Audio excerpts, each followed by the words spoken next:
Welcome to 13th video lecture on ring theory. पुराने video lectures में आपने ये देखा है कि इरिड्यूसिबल पॉलिनोमियल क्या होते हैं और ओवर क्यू कैसे हम इरिड्यूसिबिलिटी चेक करते हैं। तो आज की वीडियो लेक्चर में हम पॉलिनोमियल्स को z के ऊपर में इरिड्यूसिबल चेक करना सीखेंगे। तो ये आपके पास पहला नोट दिया हुआ है, if fx belongs to zx is irreducible over q and fx is not equal to a dot gx where a is not equal to plus minus 1 और a बिलोंग कर रहा है q से, then fx is irreducible over z। तो इसका मतलब क्या है कि सबसे पहले तो आपको जो पॉलिनोमियल है गिवन वो आपका इंटीजर्स के सेट पे होना चाहिए और वो इरिड्यूसिबल होना चाहिए q में। तो सबसे पहले अगर आपको पॉलिनोमियल देता है तो आपको ये चेक करना है कि वो इंटीजर के ऊपर में इंटीजर पॉलिनोमियल है कि नहीं, और आपको फिर उसे इरिड्यूसिबल चेक करना है q में। उसके बाद आपको क्या करना है, उस पॉलिनोमियल को तोड़ के लिखना है a डॉट gx के फॉर्म में, जहां पर a is not equal to plus minus 1 होना चाहिए। देखिए ये जो स्टेप है थोड़ा सा कॉम्प्लिकेटेड है, इसे समझने में थोड़ा सा मुश्किल होता है। मैं इसको एक एग्जांपल से आपको क्लियरली समझाता हूं। अगर आप fx इज नॉट को नहीं लिख पाते हैं, देखिए fx is not equal to a dot gx where a is not equal to plus minus 1 और a बिलोंग करता है आपका q से, तब आप ये बोलोगे कि fx जो है वो इरिड्यूसिबल हो जाएगा z के ऊपर में। देखिए इसको मैं आप एक एग्जांपल से समझाने की कोशिश करता हूं। आपने fx ले लिया 2x प्लस 5, ओके। तो यहां पर आपको क्या करना है, fx को तोड़ के लिखना है, कैसे, gx और एक कांस्टेंट के फॉर्म में। तो यहां पर अगर मैं कोशिश करता हूं 2 कॉमन निकालने की तो ये मेरे पास हो जाएगा x प्लस 5/2, ओके। अब देखिए यहां पर जो gx है वो भी आपका zx में बिलोंग करना चाहिए, लेकिन क्या यहां पर मेरे पास x प्लस 5/2 बिलोंग करेगा zx में? 5/2 तो इंटीजर नंबर नहीं है, तो ये बिलोंग नहीं कर रहा है, तो इसे तो मैं इस फॉर्म में लिख नहीं सकता तोड़ के। तो मुझे क्या करना पड़ेगा, इस फॉर्म के अलावा कोई फॉर्म सोचना पड़ेगा कि मैं उसे तोड़ के लिख सकूं। तो सोचिए आप 2x प्लस 5 को और किस तरीके से आप तोड़ सकते हो। एक तरीका होगा 1 डॉट 2x प्लस 5 के फॉर्म में, है ना। इसके अलावा एक और तरीका क्या है, -2x माइनस 5। देखिए ये भी आपको यही देगा और यहाँ पर इस स्टेप से आप इसी स्टेप पे पहुंचेंगे। तो देखिए आपने जो भी कांस्टेंट कॉमन निकाला है वो क्या है, 1 और -1 है। तो ये स्टेटमेंट एक्चुअल में आपको ये बोल रहा है कि अगर आप fx को a इंटू gx के फॉर्म में लिख पा रहे हो, तो अगर आपका जो a का वैल्यू है, a का वैल्यू 1 और -1 के अलावा अगर आप कुछ नहीं ले पाते हो, है ना, अगर कांस्टेंट के तौर पे जो जिस नंबर को लेना है वो 1 और -1 के अलावा आपको कुछ नहीं मिल पा रहा है, तब आप क्या बोलो कि वो आपका इरिड्यूसिबल हो जाएगा। और अगर आप यहाँ पर जो a है, a की वैल्यू अगर 1 और -1 के अलावा अगर आपको कुछ मिलती है, तब आप फिर इरिड्यूसिबल नहीं है बोलेंगे, मतलब वो इरिड्यूसिबल हो जाएगा। फॉर एग्जांपल यहीं पर अगर आप fx को ले लेंगे 2x प्लस 4, ओके, तो मैं यहाँ पर अगर 2 कॉमन निकालता हूँ तो ये हो जाएगा 2x प्लस 2। तो यहाँ पर देखिए मैंने fx को a इंटू gx के फॉर्म में तोड़ के लिखा है, दोनों एलिमेंट्स मेरे इंटीजर के zx में बिलोंग करते हैं, लेकिन यहाँ पर a की वैल्यू क्या आ गई है, 1 और -1 के अलावा कोई दूसरा नंबर आ गया। और जैसे ही ये दूसरा नंबर आता है 1 और -1 के अलावा, तो आप डायरेक्टली क्या बोल देंगे कि वो रिड्यूसिबल है। ठीक है, ध्यान रखेंगे इस चीज को। इसको देख के कॉम्प्लिकेटेड है नहीं समझना है आपको, थोड़ा सा है ये कॉम्प्लिकेटेड, लेकिन इसे डरने की जरूरत नहीं है। आपको एग्जाम्पल के थ्रू चलना है और बहुत ईजिली आप इन क्वेश्चन को सॉल्व कर सकते हैं। ठीक है, तो ये आपका नोट हो गया। तो चलिए इससे रिलेटेड कुछ क्वेश्चन सॉल्व कर लेते हैं। तो जैसे कि यही क्वेश्चन है आपका, fx is equal to 2x plus 5। अगर मैं इसको z में चेक करना चाहूँ तो देखिए सबसे पहले अगर मैं इसे z में चेक करना है मुझे कि ये z में इरिड्यूसिबल है या नहीं, तो मैं क्या करूँगा, पहले मैं इसे क्या चेक करूँगा, q में चेक कर लेता हूँ, क्योंकि मेरे पास ये fx बिलोंग करता है zx में। तो आपको क्या चेक करना है कि वो इरिड्यूसिबल है या नहीं q में। तो देखिए ये क्या है, एक सिंगल डिग्री वाला पॉलिनोमियल है, और हमने पुराने वीडियो लेक्चर्स में ये देखा है कि सिंगल डिग्री वाले जो पॉलिनोमियल्स होते हैं वो फील्ड के ऊपर हमेशा इरिड्यूसिबल होते हैं। तो ये मेरा इरिड्यूसिबल हो जाएगा q के ऊपर में। अब मैं इस नोट को अप्लाई कर सकता हूँ। देखिए मैंने क्या किया, 2x प्लस 5। अब यहाँ पर इसे a इंटू gx के फॉर्म में लिखने का सिर्फ यही 1-2 तरीका है ना, इन दोनों के अलावा कोई तरीका नहीं है मेरे पास। तो क्या हो जाएगा, ये इस कंडीशन को सेटिस्फाई कर रहा है कि fx को मैं a इंटू gx के फॉर्म में नहीं लिख पा रहा हूं, जहां पर मैं a को प्लस माइनस 1 ना लूं तब, ओके। तो ये मेरा क्या हो जाएगा, इरिड्यूसिबल हो जाएगा ओवर z।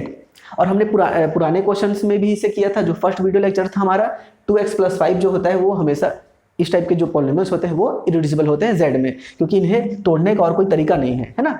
ऐसे क्वेश्चन हमने बनाए थे। अब अगर इस क्वेश्चन की बात करें fx = 2x + 4 को ओवर z अगर मैं इरिड्यूसिबिलिटी चेक करूं तो देखिए मैंने 2 कॉमन निकाल लिया है। अब 2 क्या होता है, ये नॉन यूनिट एलिमेंट है। नॉन यूनिट एलिमेंट है z में, क्योंकि उसका मल्टीप्लिकेटिव इनवर्स एग्जिस्ट नहीं करता, और हम जानते हैं कि किसी भी नॉन कांस्टेंट पॉलिनोमियल का तो मल्टीप्लिकेटिव इनवर्स एग्जिस्ट नहीं करता। तो इन दोनों का मल्टीप्लिकेटिव इनवर्स एग्जिस्ट नहीं कर रहा है। और अगर आप fx को, क्या था आपका फॉर्मूला, gx × hx के फॉर्म में लिखते हैं, सॉरी gx × hx के फॉर्म में लिखते हैं, इरिड्यूसिबिलिटी का जो पहला रिजल्ट था, अगर आप fx को gx × hx के फॉर्म में लिखते हो और उनमें से अगर कोई एक एलिमेंट भी आपका नॉन यूनिट हो जाता है, यूनिट नहीं बनता है, तो आप क्या बोलते हो कि वो रिड्यूसिबल हो जाएगा। तो देखिए हमने इस फॉर्म में तोड़ के लिखा है, और दोनों ही जो एलिमेंट है 2 और x + 2 नॉन यूनिट है। इसका मतलब क्या है, जो fx है वो रिड्यूसिबल हो जाएगा ओवर z। क्लियर है? तो इस तरीके से आपको ये वाले नोट को यूज करना है।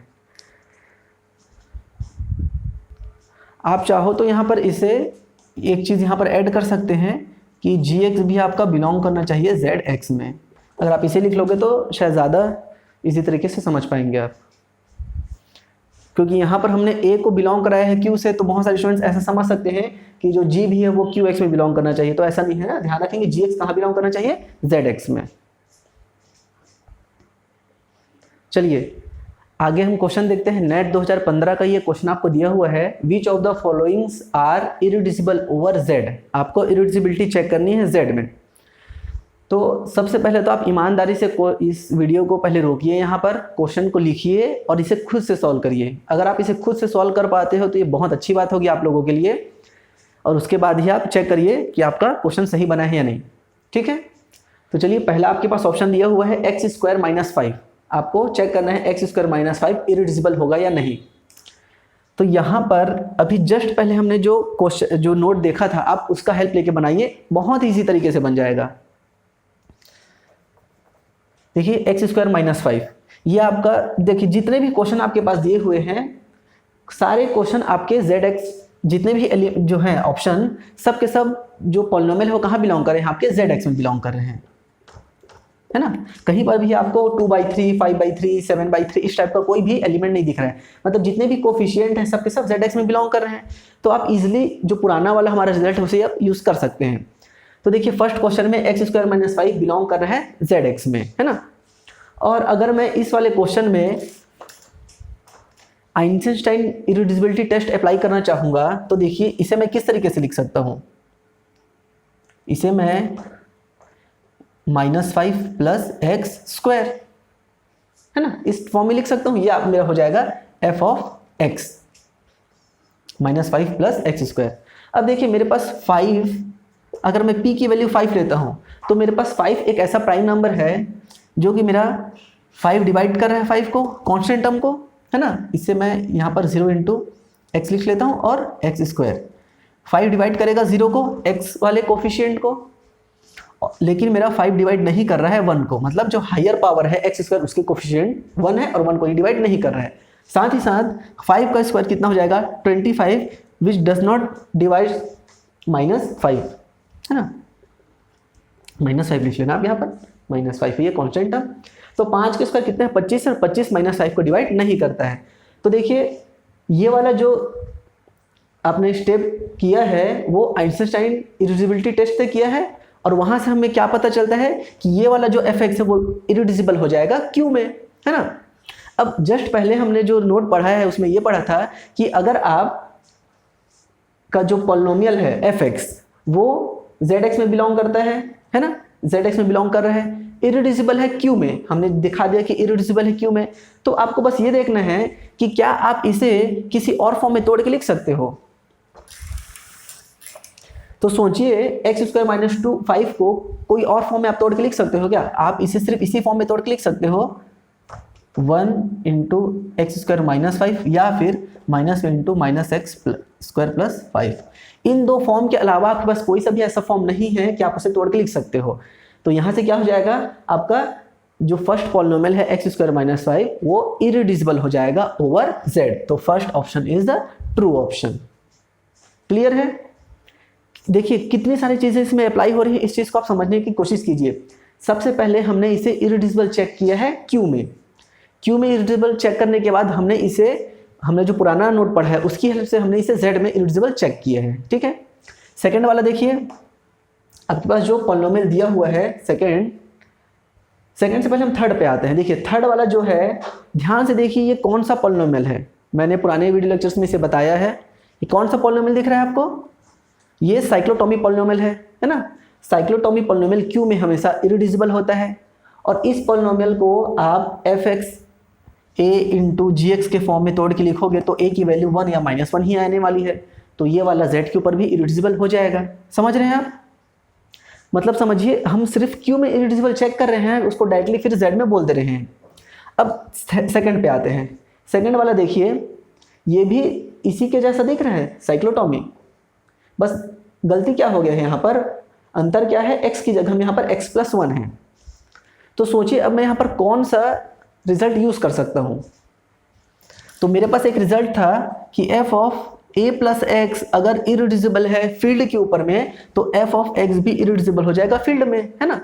तो यहाँ पर q की अगर बात की जाए तो अगर मैं x को रिप्लेस कर देता हूँ x-1 से, देखिए अगर मैं x को रिप्लेस कर दूंगा x-1 से तो ये मेरे को क्या मिलेगा, x, ये मुझे क्या मिलेगा x², यहाँ पर क्या मिलेगा x³ और ये मिलेगा मुझे x⁴। फिर ये मेरा इरिड्यूसिबल है q मतलब मेरा फील्ड है ना। ये रिजल्ट क्या बोलता है, फील्ड के ऊपर इरिड्यूसिबल होना चाहिए। ये मेरा इरिड्यूसिबल है q के ऊपर में, है ना। तो मेरे पास ये वाला जो फंक्शन है वो भी इरिड्यूसिबल हो जाएगा q के ऊपर में। और ये वाला जो फंक्शन है इसे मैं similarly fx is not equal to a into g x where a is not equal to +-1, इसे मैं सिर्फ 1 और -1 को ही कॉमन निकाल के लिख सकता हूँ। उसके अलावा मेरे पास कोई एलिमेंट नहीं है जिसको मैं कॉमन निकाल के लिख सकूँ। तो क्या हो जाएगा, ये भी मेरा इरिड्यूसिबल हो जाएगा z के ऊपर में। तो सेकेंड ऑप्शन भी आपका करेक्ट हो जाएगा। ओके, अब देखिए लास्ट वाला बहुत ही अच्छा ऑप्शन है। ध्यान से सोचिए इसे हम कैसे सॉल्व करेंगे। सबसे पहले तो आप इसे जल्दी में साइक्लोटॉमी है इरिड्यूसिबल है मत बोल देना, क्योंकि यहाँ पर आपका p क्या है, 4 है ना। p क्या होना चाहिए, प्राइम होना चाहिए। प्राइम -1, देखिए यहाँ पर अगर 5 रहता जैसे 4 था, 4 क्या है 5 -1 है ना। p-1 आपको लेना रहता है तो 5 -1 यहाँ पर आप ले सकते थे, लेकिन यहाँ पर तो x की जो हायर पावर है 3 है मतलब ये 4 -1 है और 4 आपका p नहीं है, तो आप इसे साइक्लोटॉमी नहीं बोल सकते। तो मैंने आपको बताया था कि अगर साइक्लोटॉमी नहीं है तो आपको ये नहीं बोल देना है कि वो इरिड्यूसिबल हो जाएगा, आपको सोचना है, आप सॉल्व करने की कोशिश करना है। तो देखिए अगर मैं यहाँ पर से 1 कॉमन निकालूंगा तो क्या बनेगा 1 + x, और यहाँ पर से x² कॉमन निकालने से ये बनेगा 1 + x। तो ओवरऑल क्या बनेगा 1 + x इंटू 1 + x², है ना। तो देखिए मैंने fx को 2 अलग पॉलिनोमियल के प्रोडक्ट के फॉर्म में लिखा है, gx इंटू hx के फॉर्म में, और दोनों ही नॉन कॉन्स्टेंट पॉलिनोमियल है तो दोनों का इन्वर्स एग्जिस्ट नहीं करेगा z में, zx में, है ना। और अगर दोनों के इन्वर्स एग्जिस्ट नहीं करेंगे तो दोनों क्या हो जाएंगे, नॉन यूनिट। और हमने रिजल्ट पढ़ा था सबसे पहला रिजल्ट इरिड्यूसिबिलिटी में कि अगर आप gx इंटू hx के फॉर्म में लिख रहे हो, है ना, ये क्या है आपका gx है और ये आपका hx है, gx इंटू hx के फॉर्म में लिख रहे हो, और अगर आपका कोई एक भी एलिमेंट नॉन यूनिट हो जाता है ना, अगर कोई भी एक एलिमेंट आपका यूनिट हो जाता है तो आप उसे इरिड्यूसिबल बोल देते हैं। लेकिन यहाँ पर हमारा कोई भी एलिमेंट यूनिट नहीं आ रहा है तो हम क्या बोलेंगे, ये आपका रिड्यूसिबल है ओवर z। तो ये आपका इरिड्यूसिबल नहीं होगा, ये आपका रिड्यूसिबल हो जाएगा। ठीक है, तो इस क्वेश्चन के लिए हमने किसी भी क्यू वाले का हेल्प नहीं लिया, हमने डायरेक्टली जो आपका रिजल्ट होता है इरिड्यूसिबिलिटी का उस मेथड से हमने इसे सॉल्व किया है। लेकिन बाकी के जो 3 ऑप्शन थे उसके लिए हमने इन सब को इरिड्यूसिबल दिखाया क्यू के ऊपर में। क्यू के ऊपर में इरिड्यूसिबल दिखाने के बाद हमने जस्ट पहले जो नोट पढ़ा है उसका हेल्प लिया और फिर इन तीनों को इरिड्यूसिबल दिखाया जेड में। तो ये नेट 2015 का क्वेश्चन है, पहला दूसरा तीसरा ऑप्शन करेक्ट होगा, लास्ट वाला इनकरेक्ट होगा। चलिए नेक्स्ट क्वेश्चन देखते हैं। नेट 2017 का क्वेश्चन है which of the followings are irreducible over z, और यहाँ पर आपके पास 4 ऑप्शंस दिए हुए हैं। तो मैं फिर से वही बात बोलता हूँ कि आप वीडियो को यहाँ पर स्टॉप करके क्वेश्चन को लिखिए और ट्राई कीजिए कि कौन कौन से क्वेश्चन आपसे बन सकते हैं। आप फर्स्ट और थर्ड क्वेश्चन को तो ऑप्शन को तो बहुत ही इजी तरीके से बना सकते हो। तो पहले आप फर्स्ट और थर्ड को बनाइए, सेकंड और फोर्थ थोड़ा सा टफ है, उसको मैं बताऊंगा, लेकिन पहले आप फर्स्ट और थर्ड को अपने से सॉल्व कीजिए। तो चलिए फर्स्ट ऑप्शन को देखते हैं। देखिए हमें इरिड्यूसिबिलिटी चेक करना है जेड के ऊपर में। तो जितने भी क्वेश्चन ऑप्शन हैं यहाँ पर सारे के सारे आपके जेड एक्स में दिए हुए हैं, है ना। सारे जो ऑप्शन है वो जेड एक्स में है। तो देखिए अगर मैं फर्स्ट ऑप्शन की बात करूँ तो अगर मैं एफ एक्स को अरेंज करके लिखता हूँ तो कॉन्स्टेंट टर्म सबसे पहले, then 10x, then 0 into x square, 0 into x cube और फिर x की पावर 4। अब यहाँ पर आप इजी तरीके से आइंस्टाइन इरिड्यूसिबिलिटी टेस्ट लगा सकते हो। क्यों में आप बताइए मुझे कमेंट करके कि यहाँ पर आप p का वैल्यू क्या लोगे कि ये आपका अप्लाई हो जाएगा आइंस्टाइन इरिड्यूसिबिलिटी टेस्ट। और अगर वहाँ से वो फॉलो हो गया तो आप फिर इसे बता सकते हैं कि इसे हम a इंटू जी एक्स के फॉर्म में नहीं लिख सकते, तो ये आपका इरिड्यूसिबल हो जाएगा z के ऊपर में। ठीक है, तो इसे आप खुद से कर लेना। देन हम चलते हैं थर्ड ऑप्शन पे। थर्ड ऑप्शन देखिए आप, अब आपको यहाँ पर कुछ फॉर्मूला याद होना बहुत ज़्यादा ज़रूरी है। आपने जो स्कूल में पढ़ा होगा 9th-10th में, यहाँ पर देखिए थर्ड वाले ऑप्शन को अगर आप देखते हो x की power 4 plus x square plus 1। अब ये साइक्लोटॉमी तो है नहीं, आप ऐसा मत समझना कि p-1 है यहाँ पर हमारे पास, पावर प्राइम -1 है, बट बाकी टर्म्स तो नहीं है ना। यहाँ पर x क्यूब नहीं है, x नहीं है, तो ये साइक्लोटॉमी नहीं है। ध्यान रखना आप, साइक्लोटॉमी में कांस्टेंट से लेकर हायर पावर तक सारे x के कोफिशिएंट सारे x होने चाहिए। साइक्लोटॉमी ये नहीं है, ये होता साइक्लोटॉमी। ध्यान रखेंगे इस चीज को, ये साइक्लोटॉमी है, ये नहीं है। तो आप साइक्लोटॉमी है करके इसको मत बना देना। तो देखिए अगर मैं इसको सॉल्व करना चाहूँ तो मैं इसे x square plus x plus 1 और x square minus x plus 1 इस फॉर्म में तोड़ के लिख सकता हूँ। आप इसे गुणा करके देखना ये आता है या नहीं। ओके, तो ये आपका हो जाएगा। इसे आपने क्या किया, दो एफ एक्स को आपने जी एक्स इंटू एच एक्स के फॉर्म में तोड़ के लिखा है। दोनों नॉन कांस्टेंट पॉलिनोमियल है, मतलब दोनों का मल्टीप्लिकेटिव इनवर्स एग्जिस्ट नहीं करेगा, मतलब दोनों के दोनों एलिमेंट्स आपके नॉन यूनिट हैं। और अगर आपका दोनों एलिमेंट नॉन यूनिट हुआ तो आप क्या बोल सकते हो डायरेक्टली कि F x is reducible over Z, है ना। ये दोनों एलिमेंट कहाँ बिलोंग कर रहे हैं, जेड एक्स में। हम क्या जानते हैं रिजल्ट कि इन दोनों में से कोई एक भी अगर यूनिट हो गया तो वो आपका फिर इरिड्यूसिबल हो जाएगा। लेकिन यहाँ पर दोनों के दोनों ही यूनिट नहीं है, और दोनों यूनिट नहीं है तो हम क्या बोल देंगे डायरेक्टली कि एफ एक्स रिड्यूसिबल हो जाएगा जेड में। तो लास्ट ऑप्शन, सॉरी आपका जो थर्ड ऑप्शन है वो तो गलत ऑप्शन हो गया है। ओके, अब चलते हैं सेकंड ऑप्शन के ऊपर। देखिए कई बार क्या होता है ना कि हम बड़े बड़े रिजल्ट याद रखते हैं, इरिड्यूसिबिलिटी का आइंस्टाइन को याद रख लिया, साइक्लोटॉमी को, और सबको याद रख लेंगे, लेकिन जो बेसिक चीज़ है उसे याद नहीं करते। जैसे कि यहाँ पर आपके पास एफ एक्स दिया हुआ है x cube minus 2x plus 1। अब यहाँ पर देखिए ना तो यहाँ आइंस्टाइन टेस्ट फॉलो होगा, ना ही ये साइक्लोटॉमी है। अब आप सोच सकते हो कि मैं x को चेंज करके लिखता हूँ x -1 में या x +1 में, हो सकता है ये साइक्लोटॉमी में चेंज हो जाए या कुछ मिल जाए, है ना, या पीसी इरिड्यूसिबिलिटी आइंस्टाइन टेस्ट अप्लाई हो जाए। तो थोड़ा मुश्किल है क्योंकि x का क्यूब करना पड़ेगा, फिर यहाँ पर आप उसे सॉल्व करेंगे, एक दो बार में नहीं आया तो थोड़ा मुश्किल हो सकता है। तो देखिए कभी भी क्वेश्चन आता है तो सबसे पहले आप उसमें ये चेक करिए कि क्या इसका रूट मिल रहा है आपको आपके फील्ड में, सॉरी आपके रिंग में। देखिए अगर मैं एफ एक्स की वैल्यू 1 पुट करता हूँ तो यहाँ पर मुझे क्या मिलेगा 1 - 2 + 1 मतलब 0। इसका मतलब क्या हुआ, 1 तो यहाँ पर रूट बनने वाला है ना। अब अगर 1 रूट बनेगा तो मैं इसे क्या लिखूंगा x -1 इंटू समथिंग, है ना। आप इसे क्या लिखेंगे x -1 इंटू समथिंग। अब आप निकाल सकते हो x -1 से, इसको आप डिवाइड कर लीजिए x³ - 2x + 1 को, शेषफल और भागफल क्या आता है फिर आप उसे उस फॉर्म में लिख सकते हो। तो यहां पर से क्या हो गया, आपने जो ये fx था इसे आपने क्या लिख लिया gx इंटू hx के फॉर्म में लिख लिया। अब जैसे ही आपने gx और hx के फॉर्म में लिखोगे, देखिए ये एक डिग्री का है तो डेफिनेटली ये 2 डिग्री का बनेगा, क्योंकि हायर पावर कितना है यहाँ पर 3 डिग्री का है, तो ये 1 डिग्री का है, ये 2 डिग्री का है, दोनों दोनों नॉन कांस्टेंट है। नॉन कांस्टेंट पॉलिनोमियल हमेशा मतलब नॉन कांस्टेंट पॉलिनोमियल हमेशा नॉन यूनिट होते हैं, है ना। नॉन यूनिट हुए मतलब क्या हो जाएगी, ये रिड्यूसिबल हो जाएगा ओवर जेड एक्स। क्लियर है? तो देखिए कई बार हमें इस तरीके से क्वेश्चन बनाना पड़ता है। आपको क्या करना पड़ेगा, रूट यहाँ फाइंड करना है। आपको दिख गया कि हाँ 1 तो यहाँ पर रूट होने वाला है, 1 रूट होगा तो आप समझ गए कि x माइनस 1 आएगा और कुछ नंबर आएगा, may be x square minus 2 आ जाए, एक्स स्क्वायर माइनस 5 आ जाए, कुछ भी आ सकता है, लेकिन ये 1 डिग्री में रहेगा और ये यहाँ पर 2 डिग्री में रहेगा और समथिंग आपके पास आएगा। और यहाँ से आपने ये देख लिया कि दोनों के दोनों तो नॉन यूनिट एलिमेंट है, नॉन यूनिट एलिमेंट है मतलब ये इरेड्यूसिबल हो जाएगा। तो इस तरीके से आपका जो सेकंड ऑप्शन है वो भी है आपका इनकरेक्ट ऑप्शन हो जाएगा। तो अब बचा फोर्थ ऑप्शन।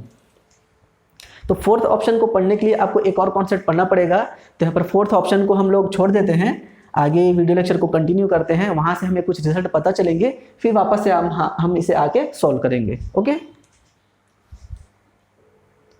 चलिए नेक्स्ट क्वेश्चन देखते हैं। नेट 2015 का ये क्वेश्चन है।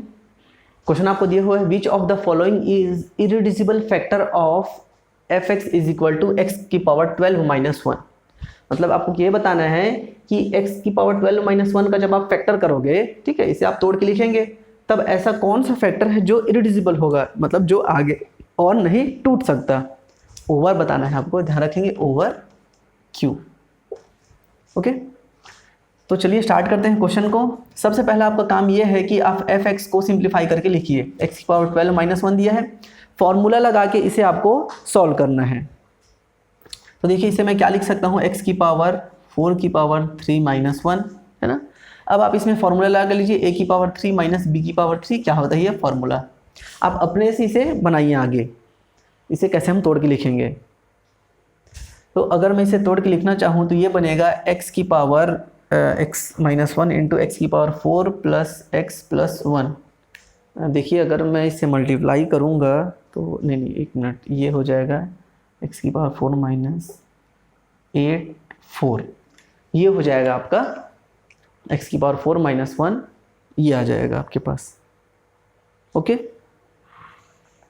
अब आपको लगेगा यहाँ पर, ये यहाँ पर 4 है ना। देखिए हमने क्या किया, ए क्यूब माइनस बी क्यूब का फॉर्मूला लगाया, हमने इस फॉर्मूले से तोड़ के लिख लिया। आप यहाँ पर फॉर्मूला लिख लीजिए क्या होता है फॉर्मूला, और इस फॉर्मूले से तोड़ लीजिए। अब आपको लगेगा कि ये तो फैक्टर है मतलब फर्स्ट ऑप्शन तो दिख रहा है। अक्सर स्टूडेंट्स यही गलती कर देते हैं, तो ध्यान रखना है आपको, ये आगे आगे टूट सकता है या नहीं आपको चेक करना है। अभी ये पहला फैक्टर हुआ है, अब आगे इसका और फैक्टर हो सकता है या नहीं आपको चेक करना है। ठीक है, यहाँ पर बनाता हूँ मैं। देखिए सबसे पहले इसकी बात करते हैं, तो इसे मैं क्या लिख सकता हूँ, एक्स का square minus 1 x square plus 1। ठीक है, तो ये मेरा और टूट गया। अब सोचिए क्या आप इसे आगे तोड़ के लिख सकते हो। तो देखिए अगर मैं इसे x की power 4 plus x square plus 1 into x की power 4 minus x square plus 1 के फॉर्म में तोड़ूंगा तो ये मुझे x की पावर 8 प्लस एक्स की पावर 4 प्लस 1 मुझे मिल जाएगा। तो यहाँ पर क्या हो गया, मैंने इसे भी दो फॉर्म में तोड़ के लिख लिया और इसे भी इन दो फॉर्म में तोड़ के लिख लिया। इसका मतलब क्या हुआ, ये मेरा क्या हो गया, रिड्यूस हो गया है ना, ये इरिड्यूसिबल नहीं था। तो फर्स्ट ऑप्शन आपका क्या हो जाएगा, रॉन्ग। अब आगे आपको ये देखना है कि देखिए x की पावर 8 के बाद जो आपके पास पावर बना है क्या है, 4। तो देखिए यहाँ पर ये जो 4 और 4 बना हुआ है, अब आप देखिए आपके पास पावर 4 में और कौन सा फैक्टर है। आपको बस ये ध्यान देना है कि पावर 8 है, पावर 4 और पावर 5, लेकिन आपका जो फैक्टर बन रहा है वो किस में है, 4 और 2 में है। अब देखिए क्या आप इसे और आगे रिड्यूस कर सकते हो, तो इसे मैं रिड्यूस कर सकता हूँ x माइनस 1 एक्स प्लस 1। देखिए ये मेरा रिड्यूस हो जाएगा इस वाले में, ये आपके पास आ जाएगा 1 एक्स स्क्वायर प्लस, देखिए आगे आप x की पावर 4 वाले को भी रिड्यूस कर सकते हो।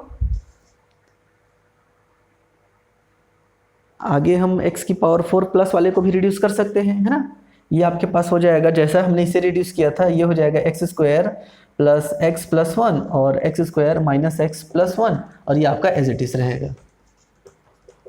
ध्यान रखना आप इस चीज़ को। देखिए ये वाला जो फैक्टर होता है x की पावर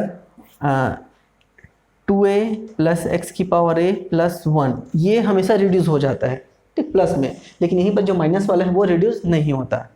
तो देखिए लास्ट में अब आपका जो मिल रहा है, अब यहाँ से ये आगे रिड्यूस नहीं होने वाला है, तो इसके आगे करने की ज़रूरत भी नहीं है, हमें सीधा ऑप्शन देख लेना है। देखिए ये आपका आगे रिड्यूस नहीं होने वाला है, तो कौन सा हो जाएगा आपका इरिड्यूसिबल फैक्टर, ये सेकंड वाला। ना। x की पावर 4 + 1 तो यहाँ पर फैक्टर ही नहीं बना है, तो आपको इरिड्यूसिबिलिटी तो देखने की जरूरत ही नहीं है। देखिए फैक्टर होगा तब तो आप उसे इरिड्यूसिबल है या नहीं चेक करोगे, आपको वो फैक्टर ही नहीं बन रहा है तो इरिड्यूसिबल चेक करने का क्या मतलब हुआ, है ना।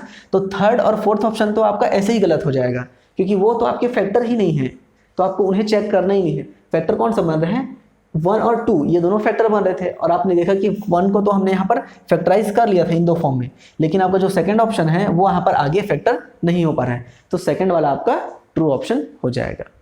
ओके, तो इस तरीके से आपको क्वेश्चंस बनाने हैं। तो इससे रिलेटेड और बहुत सारे क्वेश्चंस हैं AP सिंह बुक में, आप उन्हें ज़रूर ट्राई कीजिए। और नेक्स्ट वीडियो लेक्चर में हम देखिए, अभी तक हमने जितने भी वीडियो लेक्चर देखे, वीडियो लेक्चर बनाए हैं, पुराना वाला हो गया, अभी वाला हो गया, हमने इरिड्यूसिबिलिटी चेक किया है Z के ऊपर में, Q, R और C। मतलब यूँ कहें तो हम इन्फानाइट रिंग पे अभी काम कर रहे हैं। अब जो कल का हमारा जो वीडियो लेक्चर होगा, नेक्स्ट वीडियो लेक्चर, उसमें हम फाइनाइट के ऊपर में बात करेंगे, ZN फाइनाइट रिंग के बारे में हम बात करेंगे कि फाइनाइट रिंग में आप कैसे चेक कर सकते हो कि कोई सा भी जो पॉलिनोमियल है वो आपका इरिड्यूसिबल होगा या फिर रिड्यूसिबल होगा। ओके, तो इससे रिलेटेड और भी क्वेश्चंस हैं, उन्हें आप ज़रूर ट्राई कीजिए। मिलते हैं नेक्स्ट वीडियो में। Thank you.